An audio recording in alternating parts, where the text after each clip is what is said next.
Assembly ఏదేమన్నా Yes, sir. Ashish bhai, bolo. I have a two-part question. Ji. First, about Pawan Kalyan. Yesterday, we witnessed, in fact, all the channels. उसका जवाब मैं तेलुगु में देना चाहता हूँ. Yeah, you can choose whatever language. But I just wanted to understand, Pawan Kalyan, in fact, specifically names BRS. He says that BRS has changed its name from TRS. They have constituted party unit in Andhra Pradesh.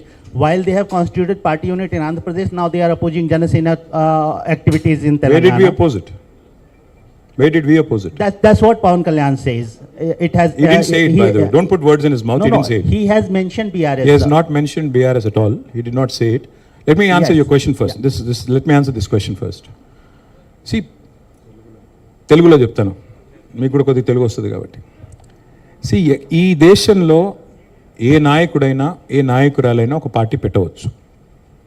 Party పెట్టి ఎక్కడైనా పోటీ చేయవచ్చు.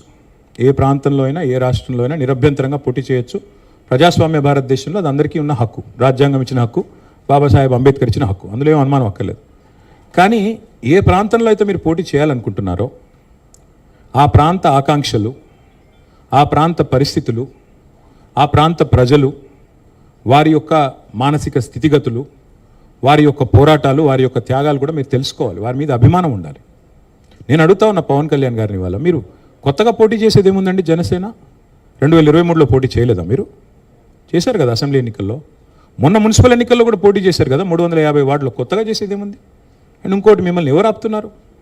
2018లో చంద్రబాబు నాయుడు గారు వచ్చారు, పోటీ చేశారు. 23లో మీరు పోటీ చేశారు.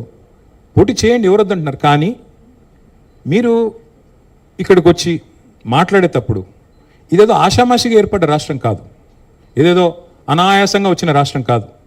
వేల మంది బలిదానాలతో, రక్తంతో తడిసిన నేల ఇది తెలంగాణ. కాబట్టి ఇక్కడికి వచ్చినప్పుడు ఒకటికి 2 సార్లు ఆలోచించుకొని మాట్లాడాలి. నేను ఒక మాట అన్నారు, ఆయన అడ్డుకుంటున్నారు. ఎవరు అడ్డుకుంటున్నారు మిమ్మల్ని? ఏదో ఊహాజనితమైన ఒక ప్రపంచం సృష్టించుకొని ఎవరు అడ్డుకున్నారు మిమ్మల్ని? 2018లో పోటీ చేస్తే అడ్డుకోలేదు, 23లో పోటీ చేస్తే అడ్డుకోలేదు, ప్రజలు అడ్డుకున్నారు. మేమేం చేస్తాం దానికి? ఒకటి మాత్రం పక్కా, పవన్ కళ్యాణ్ గారైనా ఎవరైనా సరే తెలంగాణ ఆవిర్భావ దినోత్సవం రోజు వచ్చి ఇక్కడ మేము సభ పెడతాం. అది కూడా గతంలో నేను తెలంగాణ ఏర్పడ్డప్పుడు నాకు ఆ విభజించిన పద్ధతి నచ్చలేదు. ఒక ఆయన అంటాడు తల్లిని చంపి బిడ్డను బతికించారంటాడు, ఇంకొక ఆయన విభజించిన పద్ధతి నచ్చలేదు అంటాడు. ఇవన్నీ ఏంటంటే తెలుగు హైదరాబాదీ అల్ఫాజ్ మే బోల్నా హై తో గుమా ఫిరాకి బోల్నా బోల్తే ఇసుకో. నాకు ఇష్టం లేదు తెలంగాణ ఏర్పడని సీదా సీదా చెప్పక ఉల్టా పుల్టా మాటలు ఎందుకు? ఇది బాగలేదు, అది బాగలేదు. మరి నువ్వు అది బాగలేక ఇది బాగలేక 11 రోజులు అన్నం తినకుండా ఉంటే మళ్ళీ తెలంగాణ ఆవిర్భావ దినోత్సవం రోజు మీటింగ్ పెట్టాల్సిన అవసరం ఏముంది? సరే మీటింగ్ పెడదాం అనుకున్నావు, అడ్డుకున్నది ఎవరు? కాంగ్రెస్ ప్రభుత్వం. ఏమైనా అనాలనుకుంటే వాళ్ళని అనాలా? కాబట్టి పవన్ కళ్యాణ్ గారైనా ఎవరైనా ఈ దేశంలో ఎక్కడైనా పోటీ చేయొచ్చు, మాకు అభ్యంతరం లేదు. పోటీ చేశారు కూడా కదా మీరు. 2023 में भी आप बहुत करे. మీ అయ్యే జాగీరా. నేను ఒకటి మాత్రం పవన్ కళ్యాణ్ గారు గుర్తుపెట్టుకోవాలి, తెలంగాణ ఖచ్చితంగా తెలంగాణ భూమిపుత్రుల జాగీరు. తెలంగాణ భూమిపుత్రుల జాగీరే తెలంగాణ. ఇందులో ఎవరికి అనుమానం కూడా అక్కర్లేదు. 100% ఈ నేల కోసం కష్టపడ్డ వాళ్ళు, ఈ నేల కోసం పోరాటాలు చేసిన వాళ్ళు, ఈ నేల కోసం త్యాగాలు చేసిన వాళ్ళు, నెత్తురుతో తడిచిన నేల ఇది. ముమ్మాటికి తెలంగాణ ఈ భూమిపుత్రులు, ఇక్కడున్న 4 కోట్ల మంది జాగీర్ ఇది. కానీ మీరు రండి, ఇక్కడే ఉండండి, మీ కుటుంబాలు ఇక్కడే ఉన్నాయి, మీ వ్యాపారాలు ఇక్కడ అని ఉండండి. ఎవరొద్దన్నారు? 10-12 ఏళ్లలో ఎక్కడైనా చిన్న సమస్య వచ్చిందండి?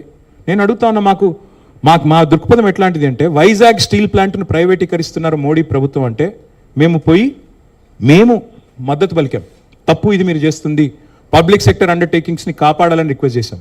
That is our philosophy. ప్రాంతాలుగా విడిపోయినా ప్రజలుగా కలిసి ఉండాలని కోరుకున్నాం. కానీ నిన్న పవన్ కళ్యాణ్ గారు ఇంకొక 2 మాటలు మాట్లాడారు. ప్రాంతీయవాదం అన్నారు. ప్రాంతీయవాదం ఉగ్రవాదం కంటే ప్రమాదం ఏదో అన్నాడు ఆయన. నేను వారికి గుర్తు చేస్తా ఉన్నా, ప్రాంతీయవాదం అంటే మరి పొట్టి శ్రీరాములు గారు 58 రోజుల పాటు ఆత్మ బలిదానం చేసుకున్నారే, పోరాటం చేసి మద్రాస్ ప్రెసిడెన్సీ నుంచి వేర్పడి తెలుగు రాష్ట్రం కావాలి, లింగ్విస్టిక్ బేసిస్గా రాష్ట్రాలు ఏర్పడాలి అనే ఒక ఆకాంక్షతో వారు ఏదైతే పోరాటం చేశారో, లింగ్విస్టిక్ బేసిస్కి వారికి సంబంధం లేదు. మద్రాస్ నుంచి ఆంధ్ర రాష్ట్రం వేరుపడాలని పొట్టి శ్రీరాములు గారు 58 రోజులు నిరాహారదీక్ష చేశారు. అది కూడా ప్రాంతీయవాదం అంటారా? ప్రాంతీయవాదం అంటే నేను ఇంకో ప్రశ్న అడుగుతా ఉన్నా పవన్ కళ్యాణ్ గారిని. మోడీ గారు ఇవాళ ఆయన ప్రాంతం మీద అభిమానంతో ప్రాంతీయవాదంతో తెలంగాణకు వచ్చిన ఇండస్ట్రీలను కొట్టుకొని పోతా ఉన్నాడు. కేన్స్ అనే పరిశ్రమ ఇక్కడ పెట్టాల్సి ఉంటే ఇక్కడ ఒప్పందం కుదుర్చుకుంటే మా హయాంలో మా గవర్నమెంట్లో దాన్ని తీసుకుపోయి గుజరాత్లో పెట్టించారు. మైక్రాన్ అనే సంస్థ ఇక్కడ పెట్టాల్సి ఉంటే పెట్టుబడి పెట్టేది ఉంటే దాన్ని తీసుకుపోయి గుజరాత్లో పెట్టుకున్నారు. మరి జాతీయవాదం ముసుగులో చేస్తున్న ఈ ఆర్థిక ప్రాంతీయవాదం కరెక్టా? ఏది కరెక్టు? అంటే ప్రధానమంత్రి గారు గుజరాత్కే ప్రధానమంత్రిగా వ్యవహరించడం కరెక్టా? చెప్తారా దీనికి సమాధానం పవన్ కళ్యాణ్ గారు? కాబట్టి ప్రాంతీయవాదం ఇంకో మాట చాలా విచిత్రమైన మాట అన్నారు నిన్న ఆయన. ఇంకొన్ని రోజులైతే జనగణమన పాడరు. మాకు జనగణమన మాకు నేర్పించాల్సింది ఏం లేదు. దేశభక్తి గురించి మాకు పవన్ కళ్యాణ్ గారి దగ్గర పాఠాలు నేర్చుకోవాల్సిన అవసరం లేదు. ఈ నేల ఆనాడు నిజాం సర్కార్కు వ్యతిరేకంగా పోరాటం చేసిన నేల, కమ్యూనిస్టులు కదం దొక్కిన నేల ఇది. కాబట్టి మాకు పోరాటాలు కొత్త కాదు, మాకు యుద్ధాలు కొత్త కాదు, త్యాగాలు కొత్త కాదు. మాకు వాటి గురించి జాతీయ భావన ఉంది. ఇక్కడ దేశాన్ని గౌరవించే సంస్కృతి ఉంది. We contribute to the nation. We are less than 3% of India, but we contribute 5% of India's GDP. So we don't need any kind of moral lectures or moral policing from. వారు ఆంధ్రప్రదేశ్ ఉప ముఖ్యమంత్రిగా వారిని గౌరవిస్తాం. వారిని ఆంధ్రప్రదేశ్ ఉప ముఖ్యమంత్రిగా డెఫినెట్ గౌరవిస్తాం. ఒక కళాకారుడిగా, ఒక నటుడిగా అభిమానిస్తాం. ఒక సోదరుడిగా ఇంటికి వస్తే బిర్యానీ పెడతా, హైదరాబాదీ బిర్యానీ పెడతా. కానీ వచ్చి మా సెక్రటేరియట్లో కూర్చొని పెత్తనం చేస్తాము మా రాజకీయాల్లో. మరి ఇంకా మొన్ననే కదా వేరుపడ్డది, ఇంత కష్టపడి 60 ఏళ్ళు పోరాటం చేసి మొన్న వేరుపడ్డాం 2014లో. మొన్న చంద్రబాబు నాయుడు గారు రానే వచ్చే 2018లో, మళ్ళీ ఇప్పుడు మీరు కూడా వస్తారు 2023లో. That's all I'm saying. And last word I will like to say on this. Pawan Kalyan గారిది మధ్యన ఓజీ అని సినిమా వచ్చింది. I would like to remind my brother Pawan Kalyan, we have a Telangana OG KCR. ఇక్కడ మా కేసీఆర్ గారు ఉన్నారు, ఆయన చాలు మాకు. He will take care of us, he will take care of the state and our issues. A supplementary. Yeah, I can Ratna, ask about. please. Sir, if I can take a भाई. Yeah, Ratna. Yeah, please, go ahead. Yes ma'am. अरे mic तो दो यार. आवाज बढ़िया बताइए.